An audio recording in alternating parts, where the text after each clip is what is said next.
Welcome back to the OPL. My name is Michael Hingers-Hing, and I'm joined here at the analyst desk for Game 2 by Nathan Mendrix-Mendez and also the Jungler 14 Legacy, Tim Carbon-Wendell.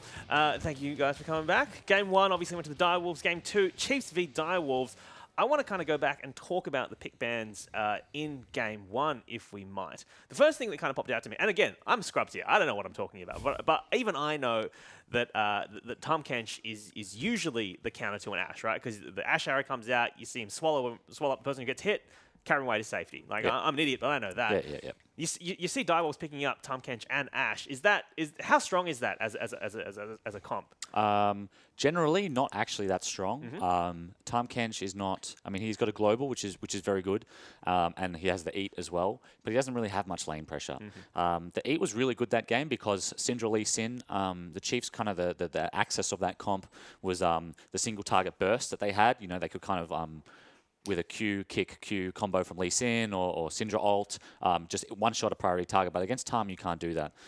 So I thought it was a good pickup from Destiny. We saw him take a long time to decide what his pick was going to be at the end because I think a number of the supports got banned out and the Chiefs picked Karma pretty early. But it worked out for them pretty well. Mendrix, of the champs we saw in Game 1, do you think there are any performances there that deserve to be banned out in Game 2 going into it?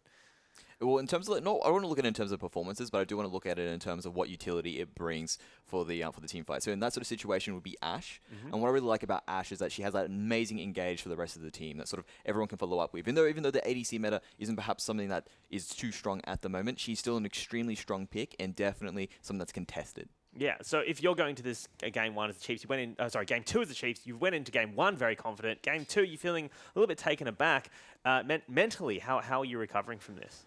I don't think they would be doing too bad. Like I said before the break, I think they actually played pretty well. There was, one team fight mid where Fantix kind of got, not lucky, of course, but, the stars kind of aligned and he managed to get a triple kill in one spell combo. So I think if that didn't happen, the game would have been very close for a long time. So I don't think the Chiefs should be too rattled. I think, there's a lot of good things to take from the early game. I think a draft much along the lines of the same as the first game, I think would do the Chiefs a lot of good. Yeah, Mendrix, the draft for Game 1 was pretty standard, mostly. Yeah. But going into Game 2, if you're the Direwolves, are you feeling then overconfident at all, do you think? Or you're kind of just pretty level-headed and playing chill? I wouldn't say they're feeling overconfident, especially in that interview that we saw with Fantix before. He seemed very zen. Everything's like these guys are the same champions that we're going to have every single time. Outplay ourselves. That's all we got to do, exactly, baby. Exactly. And so I feel like they're going to take game. that into it and just have really good momentum into the next game. So if anything, it's a big asset for them. Yeah.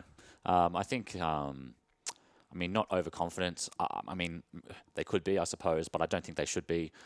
Spooks was making a lot of plays early, and I think, things have gone a little bit differently. A game like that where Syndra has a couple kills or Lee Sin has a couple kills can snowball out of control very quickly. So I think Sybil will definitely look at his pathing and what lanes he has to protect. Direwolves really want to kind of farm it out until 15, 20 minutes. I think that's when they play best. So I think there's still a few things for them to look at for next game, but they'll obviously be very happy with the first win. And what about the new elements we're seeing in the Direwolves team? I mean, let's talk about King rejoining this Direwolves team. How do you think he performed in that game? Yeah, I thought Calvin played really, really well there. Yeah. I think he did take one or two Syndra stuns that he maybe could have avoided, but other than that, it was near perfect. Great utility play, good in lane phase. We saw Lee Sin try to gank bot early, and with a 3v2 advantage, they didn't get a kill, and Calvin bought enough time, so King buys enough time for Rek'Sai to come in and counter the gank and pick up a kill on the Karma. So I think a really good performance from him for Game 1. But Mendrix, across the Rift, we're seeing Raze found himself out of position a couple of times during that game. Is that something he's obviously going to want to correct, but how does he go about doing that for Game 2? Really just making sure that you are communicating with the rest of your team and understanding where you need to go. I think one of the big things that Spawn put into it is he actually walked down instead of walking up, second-guessed himself, caught himself into it, and then basically got wall-banged by the Poppy. And as we said, when you see Poppy, stay away from walls. Yeah, but nobody can do it. I mean, you say that every time, and every cast you watch, and I swear you can watch the best players in the world. If Poppy is in the game, they are standing next to the wall. They can't help it.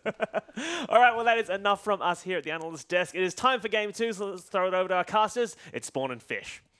I'm not sure what Carbon's talking about there. You just stand away from the wall spawn. What's so hard about that? Yeah, I mean, no, I actually agree with him because what it does is it makes you second guess your positioning. And like when you're thinking about everything, I mean, Raze at the moment is thinking, I need to get off to a flying start. I'm the dominant Oceanic AD carry. I'm going to prove it this game. So he's eking for that damage. And like as soon as you path a little bit incorrectly, the flash comes out. You know, there's huge punish in that team comp. So I think that he was out of position, but as Carbon said, you can kind of understand why playing on land, playing against Poppy, playing against the Rek'Sai and Tahm Kench, you can see how it happens. Big props to the Direwolves, though. We're able to capitalize on those. Oh, every single time. I mean, the Direwolves in that situation, they don't hesitate.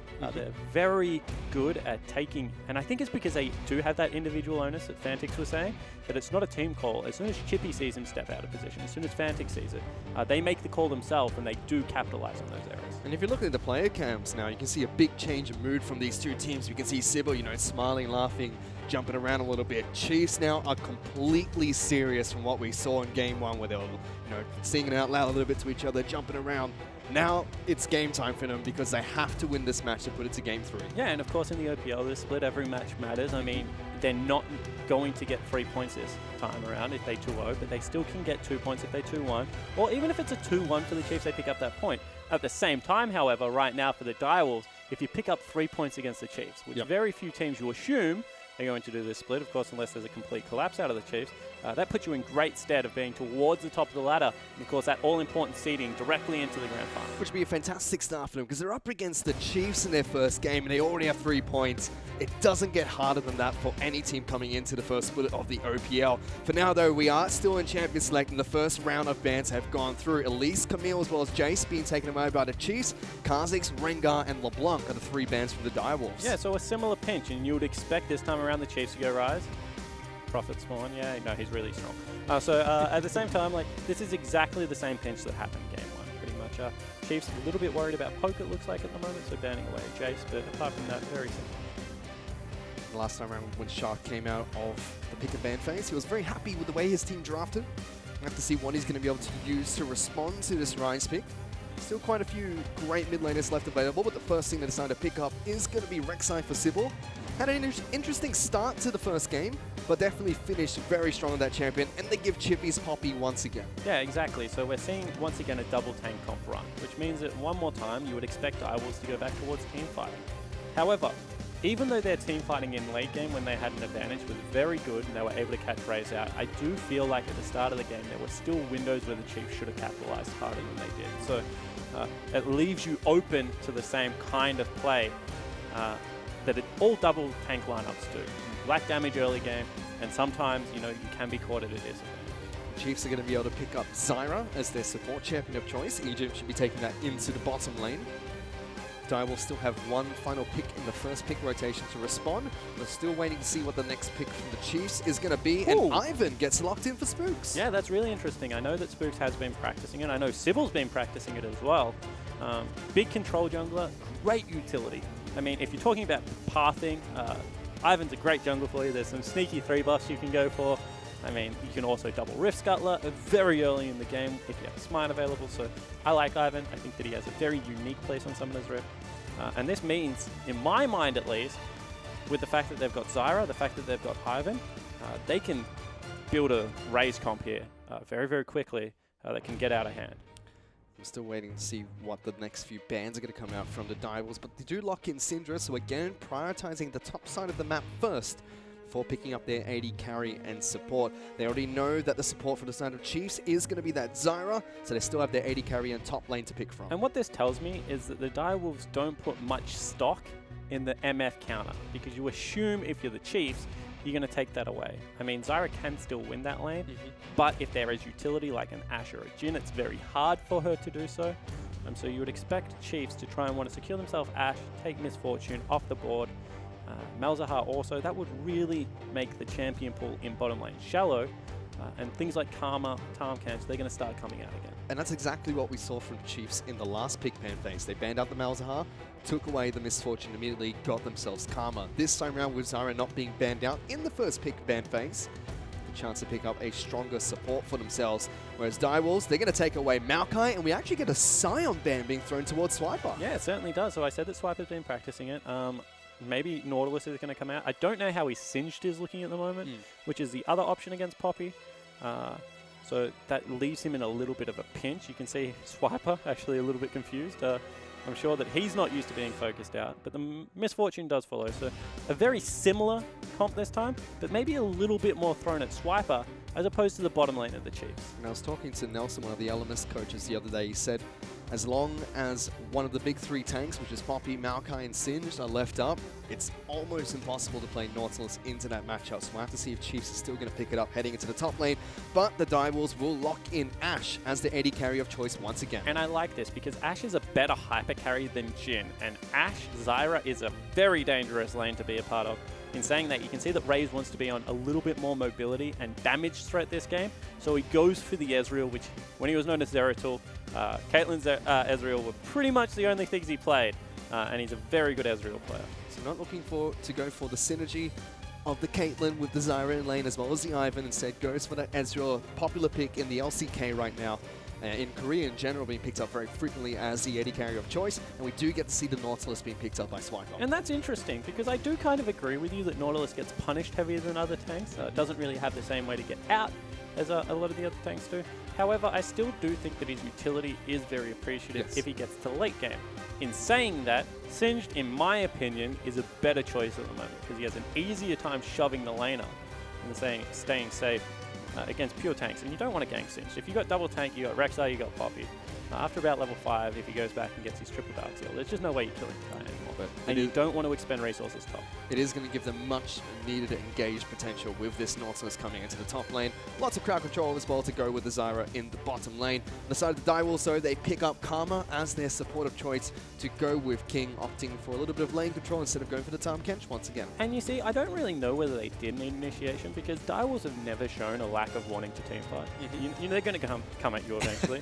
And they do have a good kiteback comp. As long as your engage is not a blink, Zyra really does stop that. We saw that a lot with Zyra into cannons and poppies at World, just able to stop it.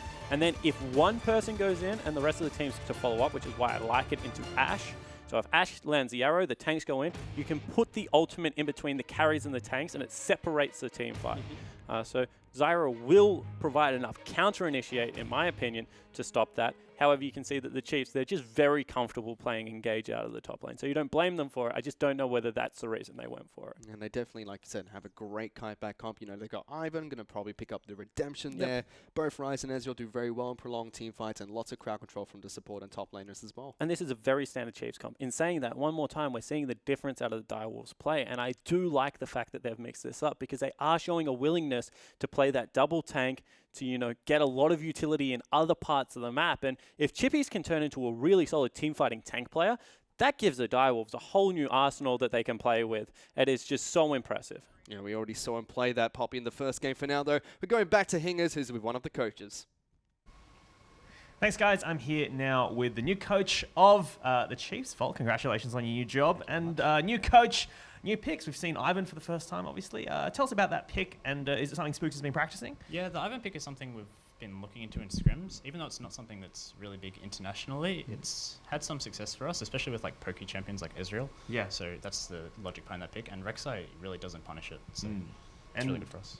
Also, I want to ask about your top lane. Swiper kind of looking like he was getting banned out there. Is that something you guys expected going into this pick ban phase? Yeah, we expected a lot of tank bans on Brandon because he's like a very big tank player. So we have a lot of picks prepared. We have other picks we haven't shown yet for Brandon as well. So yeah, we're pretty okay with Brandon getting banned out because we have a lot of options. All right, so if this goes to a game 3, maybe we'll see some pocket picks there. Yep. That's enough from us here. Let's throw it back to the casters to get into game 2. We heard there from Volt, like you mentioned earlier, Spawn. Their previous coach, Gist, he's moved over to North America, now helping out Immortals. So we'll have to see if Volt's able to step up to the plate here for the Chiefs. And this is one of the interesting things about the new OPL, is the role that the coaches will take. And, you know, Sharp, obviously previous top laner for the Direwolves, very good player in his own right, now very smart coach. And Volt was the analyst for the Chiefs, has travelled with them a lot, was a substitute player for a time, and obviously now taking the head coach role. And he's a very smart guy as well. So I like talking to all the coaches out there. I think it brings a unique aspect to the OPL this season that we haven't previously had, all the coaches in the gaming houses. And hopefully we see that the players start not only getting better, but playing a little bit smarter. Because in the past, you know, we've had some questionable team comps coming out on the international stage. We certainly have, but so far these two coaches have been doing a good Ooh. job of drafting. Single-handedly, Swiper's actually looking to push these guys off. Oh, might be helping them out a little bit here. Assist Sybil with a little bit of damage. He's going to be able to take down this red buff nice and easy. I think what he was trying to do is make sure Sybil had to smite. However, Sybil didn't have to smite, which means that he can go to the blue buff in time and maybe catch Spooks off guard. You could see Spooks wanted to go for the cheeky 3. Not going to happen at all. However, 2-second snare is available. No, not yet. It's not. Instead, just moving in towards mid lane. Fantix going to have to back up. Dodges out the snare coming out from Spooks. And That's a heap of waste of time. That's actually, you know, I give Spooks credit for pathing more often than not. That was really poor pathing. He's going to lose a red buff for it most likely. Well, he's going to use the explosive plant to get over. It's going to be a smite battle. Who gets it? It still will be Sybil. But Spooks does lock him down, looking to try and go aggressive towards this Rek'Sai. He's going to have to flash if he wants out. Nautilus is here as well. Swiper throws out the hook. There's going to be a flash over coming out from Spooks, and the explosive plant from Sybil knocks Spooks back over the wall, and he gets back to safety. And the problem is that top lane's pushing into Poppy, so even though that means that Chippies can't follow, it's denied some CS from Swiper. Yeah, just a little bit of a mix-up there out of the Chiefs. Uncharacteristic, however, all's well that ends okay. So it just will be summoner spells traded out of the jungle. Fantix and Swiffer going toe-to-toe here. Swiffer very low on mana. And Fantix actually going to start to go aggressive here, but misses the Dark Matter. You could say Swiffer not too perturbed by that one. However, it will force him out of the lane, presumably, which will give Fantix a pretty good edge at this stage of the game. He's already 4 CS up. Had a freeze if he wanted to leave it there and just match recalls. However, it looks like he wants to shove that one in as quick as possible. Swift has kind of played the mind game here where he's stayed in lane. Kill threat is available. However, he's held it off his turret, which does mean that maybe Fantix is going to call in Sybil to try and push this one out. Let's see what's going to happen. Sybil is on the bottom side of the river, making his way towards.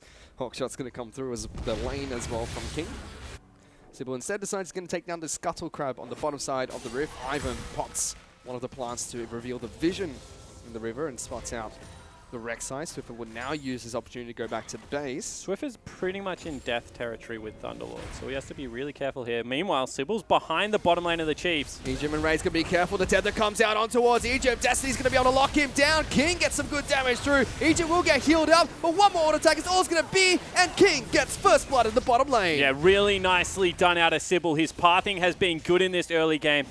Honestly, out-jungling Spooks, and that means that they will be able to pick up the first kill of the game. Now they're just trying to shove it into turret. He needs to make sure he doesn't get a little bit over-aggressive here. I like praising you, Sybil. Don't turn that one around.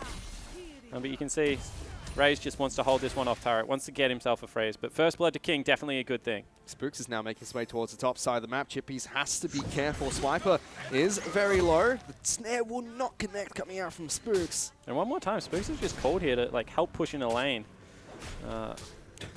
He said that they've had practice with Ivan in Scrim. I would love to see their results because it seems like a couple of times Spooks has just been slightly late to the party. Swiper will push in the lane on the top side of the map. Chippies is forced to go back to base. Will be denied a bit of CS. Sybil almost gets caught out here by Egypt. Swiffer still chasing him down. There's a lot of damage that comes out from Rise. Sybil does get the knocker. Trying to look for the flash but can't get it. Swiffer now taking a bit of damage coming out from Fantix, but they do catch out the mid laner. Hey, Worth, if you can take some damage like that for a kill, even if it means he has to go back, certainly something the Chiefs will be excited about because we've already seen what Arise can do once in this best of 3. Previously in the hand of Fantix, who doesn't look like he's a stranger on the Syndra, by the way. Ooh, that's some nice CSing right there. Atlas would have been proud. Fantix and Swiffer going back and forth here in the mid lane. Still, Fantix will shove him out in towards the turret. We'll have a good CS lead, actually, almost 50-30, so about 20 CS in Fantix's favor. Yeah, and that's the second time that Swiffer's been pushed out of the lane. We saw Swiffer about 17 CS, I think, up in the same matchup, but nowhere near this early. With a lot of jungle focus going on to Fantix. So looks like in the laning phase, at least until you get your double mana items, slightly favoring the Syndra, but as Rise continues to scale at that late game, he just has all the priority in the world, pretty much over the whole map. Let's be checking with Sybil now, just taking down the Raptor camp. So very good at clearing out the many Raptors that are now present in that pit. Especially with something like Barmy Cinder or the Tiamat. So Sybil able to make short work of that. King came back with a BF sword versus a tier. as I'm sure all tier users around the world know, that is so painful when that happens.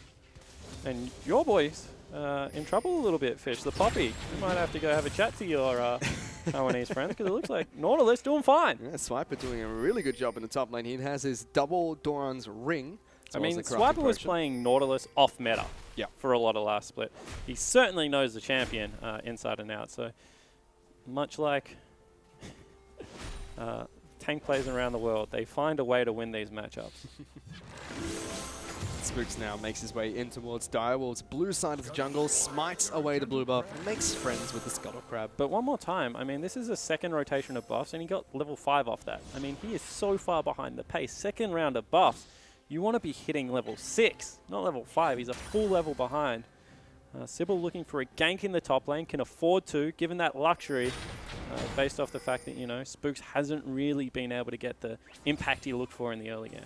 Swiper notices here. Sybil should have seen that ward expire. Yeah, he did, but now he's stuck around for a little bit longer, and they're going for it anyway. Yeah, Swiper should know this is happening. There was a control ward as well, but he's still being caught out. Pops his ultimate, gets a big shield as well. He fancies his chances against Chippies. Gets so much damage down. Here comes Ivan, throws out Daisy. The flash forward comes out from Swiper. Now Sybil's the one that's in trouble. The knockup comes out from Blue Buff, and Spooks will pick up a kill for himself. And one more time, Swiper is just such a good tank player. Had the composure, made to look like he was running away, and then, I'll just fight you because I'm probably going to die. Calls up Spooks in time, and they're able to turn it around. This might even be the first turret of the game. Never question any pathway. I mean, Spooks just comes up with their goods and is able to secure first blood turret for his top laner. They're going to be able to take this one down with ease. Chippy's been denied a lot of resources as well. And that's just such an investment out of Sybil, because as you see coming in here, he was a full level up on Spooks. And when this ends, he's going to be 2 levels down. But you have to give credit to Swiper. Faked that he was running away, fought them in the creep wave, able to flash, guarantee the kill, more CC in Nautilus kits than actually should be allowed in the game of League of Legends, and able to come up with a huge turnaround. 2-level advantage now for Spooks off that play. First turret gold, and unlock the Nautilus to roam around the map. Certainly has now. Chiefs moving down in towards the bottom lane. Raze and Ejim just trying to push up against King and Destiny. One thing I want to point out, if you haven't seen... Oh, no, I'm not going to. Fantic's going to get caught out a little bit here. Swiffer takes a lot of damage. Big flash coming out from Sybil. Will take it down before he can get over the wall. Swiper will get locked down by the Enchanted Crystal Arrow, but takes absolutely no damage as Nautilus. Yeah, a little bit of a late flash there out of Swiffer.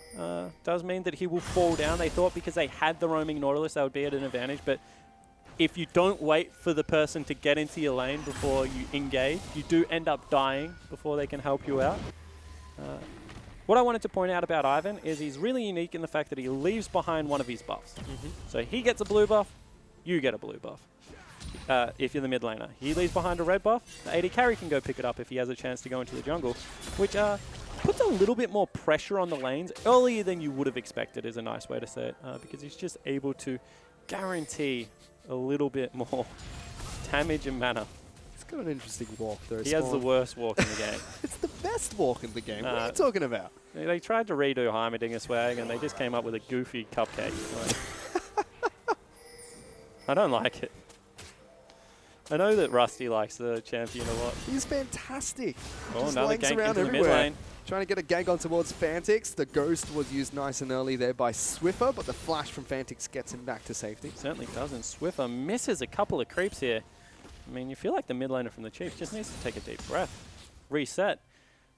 Fantix was able to do it last game, and he's more prone to a little bit of emotional play, shall we say, than anyone. However, seems to be very comfortable in this matchup at the moment. Certainly does. And what a plethora of good AD carries we have, AD carries, mid laners we have in the OPL this year. Yep. I mean, I'm going to get to see Claire play for the first time in a very long time.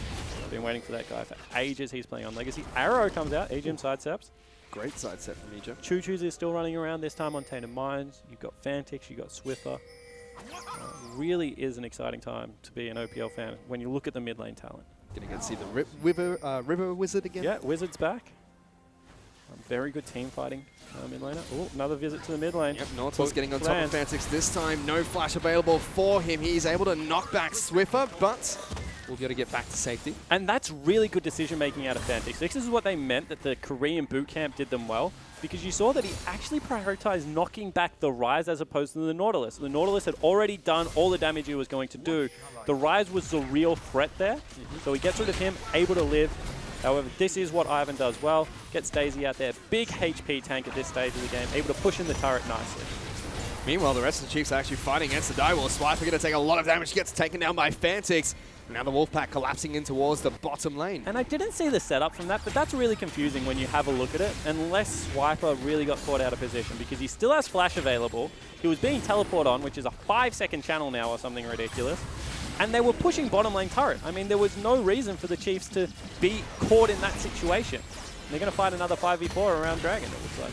Sybil trying to take this one away. Raze goes aggressive over the wall. We'll get locked down by Fantix, but he's In still comes Swiper. trying to fight against him. Destiny, he has to flash away. Swiffer chasing on towards the support. Swiper does get the teleport down. Raze still chasing on towards Fantix. The aggressive AD carry picks up a kill for himself. Now Chippies is being locked down. He's trying to flash underneath his turret. Sybil is here on low health, and they're going through a dive on towards the Wolfpack. King at full health gets locked down. He's going to fall as well as Sybil. Chippies now in trouble. Spooks will flash away, gets taken down, and it's a 12-minute ace coming out for the Chiefs. And they're able to do it clean in a 5v4 situation, and this is what Carbon was talking about. Dragon does a lot of damage early. The Chiefs trusted that they could do it, and they must have been having flashbacks of last game, but this time, Raze steps up and absolutely destroys his former team.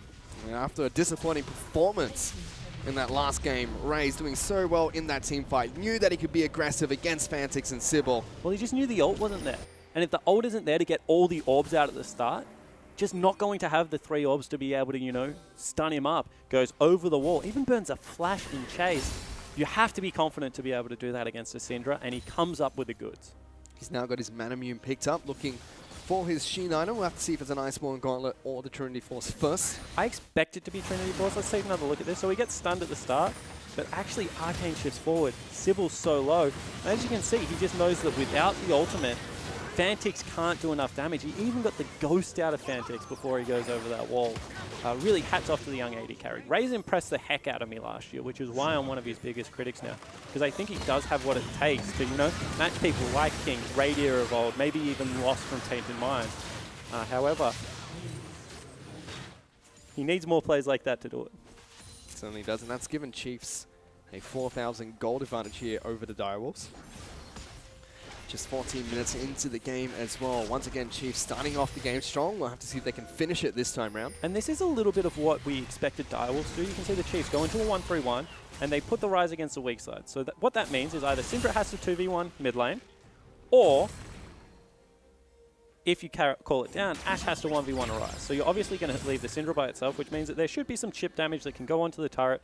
And if you get the collapse timed well, you know, Nautilus disappearing into Fog of War, Rise getting the teleport, in with the ultimate, you can dive the Syndra very easily. So the Chiefs are trying to get their fingers sunk into a 1-3-1, push the lanes up simultaneously, you can't do one then the other, and then really put pressure on that mid lane turret. However, this time Fantix has ultimate, so Ray shouldn't jump into it. His flash will be back up shortly as well for Syndra. Has his blue buff, so should In be able to clear goes out the Ivan. waves nice and easy. Ivan looking for the gank on towards King here. Chris Arrow does come out, and a good flash coming out from Ashe gets him back to safety. And that's a lot of the utility gone right there out of the Direwolves. So good rotation coming out of the Chiefs. They lose a little bit of priority in the mid lane and bot. So we'll see if Direwolves can respond in time. Of course, if you're King, better to just burn the Summoner spell. I mean, you don't want to die there. Gives up all the map positioning you've been fighting hard for. So I do actually think that King is playing really within himself this series and actually playing really solidly. Certainly is. See, he's picked up the components of his first few items. BF Sword picked up first, looking for his Hurricane throw as he has both his Zeal as well as the Recurve Bow already picked up. And the evolution of King as a player, I mean, from flashy Graves main when he was on Direwolves the first time around, went to Legacy, was a part of, you know, Carbon's very disciplined system. Now back to the Direwolves. I feel like he has learned enough of those life lessons to be a really solid Oceanic AD carry. In my mind, if you stack rank them right now, he probably has to be the best. You have to give him the benefit of the doubt. So really is showing that, you know, not only is he a hard carry, not only can he play flashy champions, he's a good Ezreal player as well. Happy to go into the utility carries. Which, you know, Chippy, King, both playing selflessly. is a good recipe. On top of that, he's starting off his season with a grudge match almost against one of his rivals, Rays, who's now on the Chiefs. Yeah, they certainly have some history there. Doesn't seem that they like each other all that much. Of course, but there's something about the water at Direwolf. Like Nathan feeds them like the secret stuff. 80 carries like enter that team as like 17-year-old kids and then come out awesome. As Spooks, just what does he do? Dance? Like I don't know. He slaps like you have a candy bar. You have a candy bar. He's giving Sybil another candy bar here. Does absolutely nothing. The Rek'Sai's just a little bit annoyed by this giant walking tree. However, you can see that they're trying to put pressure on this 1-3-1. Syndra is really good in like a one-on-one situation. However, as soon as a gank comes in, doesn't offer really all that much escape, whereas Arias kind of can use his ultimate, has wind speakers, like runs really quickly and things like that. So that's why Syndra is not as comfortable in a side lane, if people are wondering about that. As you can see, dive coming out. King doesn't have his flash anymore. He's going to take a lot of damage. Swiper gets the initiation down. Ultimate will come out from King, himself alive, but Egypt's the first one to fall. Now Direwolves looking to try and fight back. Sybil gets a good flash, knocks up Spooks as well. Swiper, he will fall next. Ivan's gone down. Daisy follows through as well. Raze can't be aggressive here as he's so low. Swiffer's trying to kite back. Doesn't get slammed into the wall, but does take quite a bit of damage. There's a re-engage here. Swiffer is still very healthy. However, it looks like they're just going to back away. 2 members fall down for the Chiefs, and they weren't able to get their man in King. They invested so much in the initial dive that when the counter dive came through from Sybil as well as Chippies, they just had no response. Sybil now going to use this time to get a little bit of counter jungling going on against the Chiefs. Dragon is back up in 4 seconds here, but everyone has respawned. Let's take another look at it. So they go incredibly deep, and they nearly get King. However, when you look at the back end of this team fight, Chippies goes in, and then watch Sybil gets a really nice splash, double knock up onto 2 members, and from there they're just retreating underneath the turret. And Raze hasn't been hit by a champion yet. His health was purely from just turret shot after turret shot. Chiefs really bit off more than they could chew then. Again, huge props to King. He was engaged on by Swiper. Stay calm, collected, walk backwards, ultimate onto the tank to keep himself alive. No really flash good play. available. I mean, he had to eat the full combo, and was still just able to stand up to it. And, you know, if it's just Swiper going by himself, he doesn't really have the damage to be able to get it done. So Chiefs probably need to pick their target a little bit better. Mantis is going to try and get a stun down on towards Raze, who casually sidesteps it and is able to take down the mid lane outer turret. But it is important to note that he's still stepping forward, Fish. I mean, he didn't step backwards to dodge that one. So if another member's there, if a Rek'Sai comes from over the wall, he's still stepping into the skill shot, which is, you know, something we credit a lot of 80 carries for doing internationally when it works. But I just feel like if you don't have the vision, that's the kind of play that can bite you. You lose a turret for it, and then the game swings against you. Right now, Chiefs still up by 4,000 gold, so they're still in command, but they need to make sure that they don't get taken out. Oh, they've caught out Ejim, though. He was trying to go back to base. Fantix fakes that he's looking towards Raze and just turns around and nails Ejim in the face. And look at Ejim's player count. I mean, he does not look happy about that at all, and I don't know whether it was a miscommunication, whether Ejim's a window shopper, but that's pretty inexcusable. Again, Direwolves, they get a pick, but can't quite make anything out of it. But a pick, when you're 4,000 gold down, still a pick. I mean, that's still some gold that's going to go over onto one of your carries. Means that Fantix is going to get a little bit more fed. If he gets the Abyssal Scepter, who knows? Maybe he can stand up to the Rise in the 1v1. And then that part of the Chiefs' game plan falls apart. Even delays the Chiefs' progress even more there. They can't make a big play without their support up and available on the map. It's twice they've done this now. Direwolves also good to mention that they have 2 dragons to their name. They took down the first mountain dragon, picked up a cloud dragon after their last pick on towards Ejim. And Baron's going to be a huge priority in this game. The reason I know that is Ivan has one of the most annoying Baron takes in the game. You can hide Baron from people. You know, you're able to get the brushes around, you can hide the entrance, you can hide over the wall, you can hide Baron himself. It makes it really hard to come in for a steal. And what it means is if you hide well enough, sometimes you don't even need to start a fish. You just wait in there, and they have to go for it eventually. So if the Chiefs get far enough ahead to where that becomes a bait, we'll see whether they're able to, you know, make use of that unique brush ability. You can see Ivan going towards his support-like build, has his Athene's Unholy Grail, looking for the Redemption as the next item. This has opened up Ejim to go for more of a damage build on his support. Going to be able to pick up the Haunting Dire soon as Zyra. I like that point. I mean, Zyra historically hasn't built many supportive items. Has preferred to go into, you know, the Rylai's, as you said, then the Leandry's Torment. You know, potentially even finishing up with a Void Staff if you really want to be able to shred those tanks. And once again, this is a willingness of teams to be flexible and to, like, you know, even if you're the support, you get to play carry every now and again. It's good. You get to play Misfortune. You get to play Zyra. If you're a top laner, sometimes you're playing Camille, other times you're playing Poppy. Right now, as a jungle, I mean, Rengar, Kaz expand out. Let's just give him Ivan, the complete opposite of those two champions. Still going to see which team's going to make the next play here, you should say, on the map. Yeah, and when you have a look at it, the scaling of the tanks is probably on the side of the direwolves. But we say for the carries, it probably has to be on the side of the Chiefs. I mean, Ezreal, because of his mobility, really is unmatched in kind of late game output. Ashe can only really hit the closest target to her. And then Ryze, just nothing really goes with that guy. Look at that. Full combo out of a burst mage. Utility control mage that does a lot of burst. Oh, goodness. And here we go. The shenanigans begin. Oh, they even got a pink ward in the brush, making sure that there are no wards coming out from... They're looking for the flank, actually. Teleport coming in behind as well as a Rek'Sai ult. Oh, Ultimate's not going to connect coming out from King, though, so Ray's going to be able to stay alive. Dial's still looking to try and fight this one. Fantix looking to collapse down, pops the ultimate on towards Raze, who arcade shifts over the wall. Great Here ult to comes the Fantix. ultimate. Fantix, he's going to fall down. Swiper's going to be able to pick up that kill. Egypt's in a little bit of trouble, though, taking a lot of damage. He's going to be able to flash to the wall and live to fight another day. Somewhere else on the map, Raze has been able to take down Destiny. He gets the double kills. He chases on towards the support. Sibyl's trying to run for his life, but that's 3 members of the Direwolves taken down. And this looks like we've actually just swapped teams, because why are you putting so much into Azari? You don't need to kill her that desperately. And they left their back line just exposed. You saw that King had to flash as soon as he saw Swiffer, and unfortunately, Fantix wasn't that fortunate. Like, he just was destroyed before anything really happened. Great setup from the Chiefs, and now this annoying Baron take is started. Don't know if you both have to go over the wall, then you don't have any damage on the Baron, guys. I mean, Swiffer was waiting there. Raze is there as well. Sybil, though, taking a lot of damage. Raze stood still, making sure the Rek'Sai couldn't see him with the Tremor Sense. He's still over this wall, making sure the jungler can't come over for a steal, and this will be taken out. Eventually.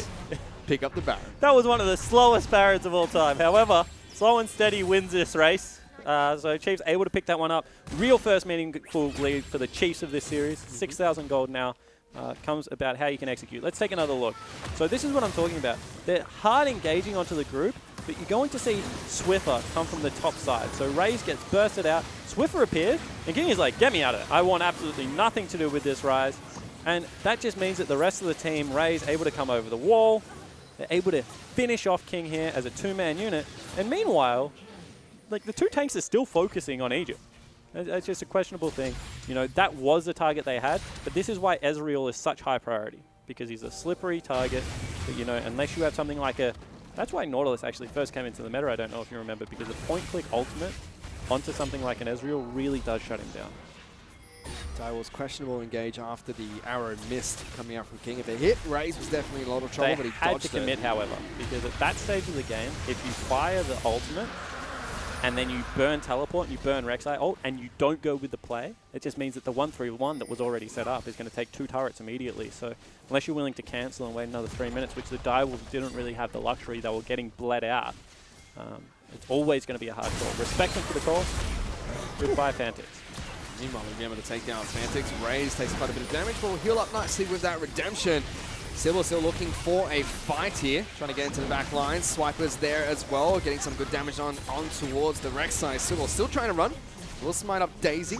And look at this, I mean, the protector AD carry comp that's coming out. You can't run through Zyra and Nautilus, you can't get through the Ivan field. It's just super impressive. And then with the Ivan brushes as well, Raze is just so slippery, and it looks like they're actually going in for a dive again. There goes Swiper, delivered in by the Ryze, getting into the back line. Sybil's in trouble, takes a lot of damage. Swiffer gets that kill. Destiny's now the next target, puts the exhaust onto Egypt, but he's still going to get taken down. Only Chippies and King left up. Fantix will respawn, but this is an inhibitor for the Chiefs. Yeah, it certainly is, and the Chiefs just look like they're very in control of their playstyle. That was a very calculated move. I mean, getting Swiper delivered onto the back line, following up, and just taking the closest target, able to burn them down. They're going to rotate towards the top side now. And the Direwolves, 10,000 gold behind, actually look like they might have been bled out of this game. Second inhibitor turret's going to fall. Second inhibitor falls as well for the Chiefs. Now 11,000 gold in the lead over the Direwolves. Just 26 minutes into this match as well. And I was talking to Carbon during the break, and he said, what a way for the OPL to start. That was one of the highest quality games he had seen out of the region in a long time. And I just want to repeat that sentiment because like nothing has really gone wrong here for the Direwolves. It's just been a series of slow, methodical plays that, you know, they've overreached occasionally and their hands being slapped out of the cookie jar. And now it looks like the door has been shut on the game. They're 11,000 gold down. Now, of course, there's still that miracle play that can come out, but to see two teams playing incredibly well on Summoner's Rift and then the game just slowly falling away from someone twice in a row was a really nice way to start the 2017 OPL season. It certainly is, especially with all the teams in the OPL now in their gaming houses. They now have coaches, they have analysts, they have big backing from sponsors as well, making sure that they can stay in the competitive scene and commit full time to it. Definitely means we're going to see improvement throughout the 2017 splits. Hopefully see even more fantastic games like the one we just saw and the one we're witnessing now. Yeah, exactly right. You know, they get that LAN experience up. You can see the guys on their player cams right now. This is something that the Direwolves haven't had as much practice on in the past as someone like the Chiefs, even Legacy. So we'll see whether that, as the season progresses, gets easier for them, because as Carbon said, that's an area that they definitely were aware and working on. And you can see in Game 1 and Game 2, it doesn't seem to be worrying them all that much. They just can't get onto this Ezreal right now, and you feel like that is the problem. And again, Ivan setting up the brush just behind the turrets, making sure they can go back into the fog of war whenever they need to. They're going to be slowly chipping away at this turret. Arrow comes out, King's in trouble. King going to take a lot of damage. Swiper goes for the initiation. He's down. Fantix is the next target. Both the carries are gone. Sybil's going to be next. Everyone's getting jumped on. Chippies tries to tank up as much as he possibly can, but that will just allow Swiffer to pick up the double kill, and this should be game for the Chiefs. And one more time, respect to the Direwolves. They fire the arrow, but that just left King exposed for the moment too long. Chiefs will run away with this victory. However, another close game. Certainly was. First turret's going to fall. Chiefs will take down the second one. And as they take down the Nexus, they tie up the series 1-1, preventing the 3 points from Direwolves and taking this to game number 3. And a really nice fountain dive there, coordinated by Rise. Apparently that's what you could do at the moment as well. But you can see much bigger smiles on the face of the Chiefs boys. They're able to grab game 2, so 1 point each apiece, battling for that all-important third point right now. You can say that was a cleaner game. Even though there was a mistake in the early game out of Spooks and his pathing, that top lane counter gank really turned the game around. It certainly didn't. Swiper playing the Nautilus fantastic in game number 2 here against the Poppy, being picked up by Chippies. Really had a case to prove for himself. Yeah, 100%. I mean, and Swiper's a great player. Just because the Chiefs don't play around the top side of the map doesn't mean that he is a bad player. And he's at home in this meta, being able to pick up the Nautilus. You saw he was nearly solo killing the Poppy in a weaker matchup, like able to force him out of lane, able to turn around gank after gank. Hats off to the Chiefs top laner. Definitely my MVP for that game. Certainly was. And before we get into game number 3, we're going to throw it back to the analyst desk. Thank you, Fish. Thank you, Spawn. Gentlemen, let's talk about this. Chiefs winning game 2, taking a point back. Is this about the Chiefs stepping up and playing better, or were the Direwolves a little bit shaky at that game? I think Direwolves played much the same as they kind of did in game 1. I think Chiefs definitely played better. I think Big Swips got him with the fat carry, the big 2v1, so that was pretty sick. But I also think Ray's played really, really good compared to the first game. There were a couple of team fights where he was just doing some nutty stuff, sidestepping arrows, sidestepping Syndra stuns, like just good play from him. Medrix, let's drill down on that. Ray's stepping up, his positioning better, this team fighting better. Definitely, yeah. What kind of was your thinking on his play this game? Basically, it was just better all around. I could just basically echo what Carbon said. It was just better positioning across the board. He was there. He was dealing damage that needed to be done at those specific team fights and points in time. And it was just them as a whole sort of stepping up behind that as well. And Swiper, he set that all up. Basically, he was the one who was so strong that was able to get everyone else rolling in the end. Yeah, well, the Direwolves obviously in the first game were dominating team fights. The second game, Chiefs took an early lead. Let's take a look at this first early replay where they really kind of dominated this team fight, yeah? Yes. So as you can see here at this particular point, they decided to go for the Dragon after they managed to get the kill onto Swiper. Swiper's back up though, and he's managing to teleport back in. And the big thing here is that they're actually 3k behind in gold. They didn't realize how strong they were. And as you can see, Ray's starting to step up, goes and immediately gets the kills that he needs to do, and it ends up sort of setting up the rest of the game for the Chiefs. I mean, Ray's just arcane shifted into 3 people in the Dragon Pit on his own and killed them. Like, I think we really need to point that out. Even before the Swippy TP came through, he was in the Dragon Pit, sidestepping Syndra balls, shooting Rek'Sai, shooting Syndra. He solo killed Syndra. I think Rek'Sai, I can't remember if Rek'Sai lived or not, but I think he died off on the side as well. I mean, that was a huge play from him. Yeah, and you also want to talk about the pick bans in that second game as well. We saw an Ivan pick, obviously the first one in the OPL because he's a new champ for 2017. Yeah, I was a bit disappointed I didn't get to be the first Ivan in the OPL because I'm the only pro player brave enough to play him in solo queue. Everyone else is too afraid of losing their LP. Yeah, no, look, pretty good Ivan play. I will say that his pathing early I think was a little bit off. I think Spawn touched on that a bit. He had a really great opportunity to 3-buff Sibol, but he didn't take it. Really cheeky invade level 1 from the Swiper Nautilus. Kind of stuffed him up a little bit. But he went for the level 2 mid instead, which I didn't entirely agree with. But, you know, sometimes you see the opportunity and you just have to take it. And Medrix was seeing Poppy 2 games in a row there.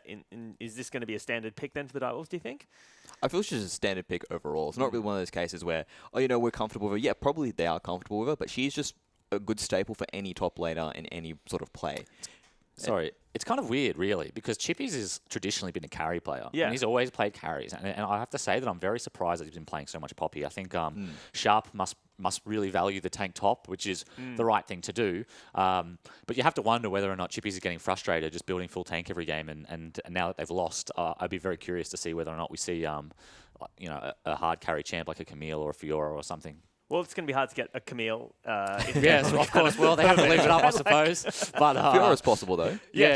Or, you know, any kind of carry top. I don't want to say I would be surprised if they played tank again because they've just played it 2 games, and it is the meta. But I feel like Chippy's, he has the ability to kind of to solo carry games. Yeah. So. All right. Well, let's take a break and we're back with Game 3.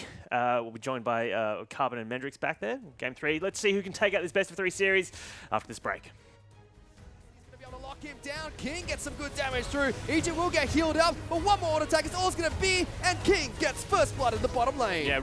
Sybil trying to take this one away. Raze Raze goes aggressive over the wall. We'll get locked down by Fantix, but he's still trying to fight against him. Destiny, he has to flash away. Swiffer chasing on towards the support. Swiper does get the teleport down. Raze still chasing on towards Fantix. The aggressive AD carry picks up a kill for himself. Now Chippies is being locked down. He's trying to flash underneath his turret. Sybil is here on low health, and they're going through a dive on towards the Wolfpack. King at full health gets locked down. He's going to fall as well as Sybil. Chippies now in trouble. Spooks will flash away, gets taken down, and it's a 12-minute ace coming out for the Chiefs. And it's going to take a lot of damage. Swiper gets the initiation down. Ultimate will come out for King, himself alive, but Egypt's the first one to fall. Now Direwolves looking to try and fight back. Sybil gets a good flash, knocks up Spooks as well. Swiper, he will fall next. Ivan's gone down. Daisy follows through as well. Great Here comes the ultimate. Fantix, he's going to fall down. Swiper's going to be able to pick up that kill. Egypt's in a little bit of trouble though, taking a lot of damage. He's going to be able to flash on the wall and live to fight another day. Somewhere else on the map, Raze has been able to take down Destiny. He gets the double kills. He chases on towards the support. Sybil's trying to run for his life. Arrow comes out. King's in trouble. King going to take a lot of damage. Swiper goes for the initiation. He's down. Fantix is the next target. Both the carries are gone. Sybil's going to be next. Everyone's getting jumped on. Chippies tries to tank up as much as he possibly can, but that will just allow Swiffer to pick up the double kill, and this should be game for the Chiefs.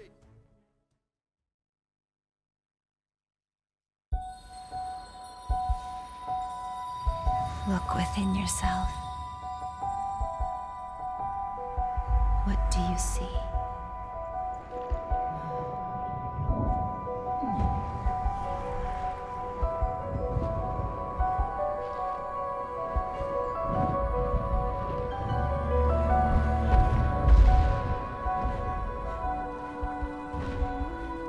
Is your soul a fading light?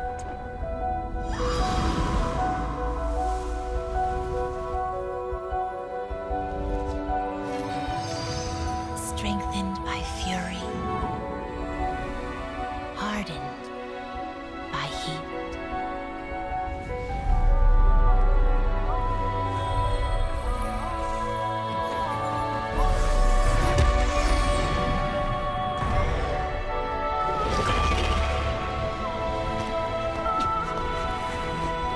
Search deeper now. What do you see?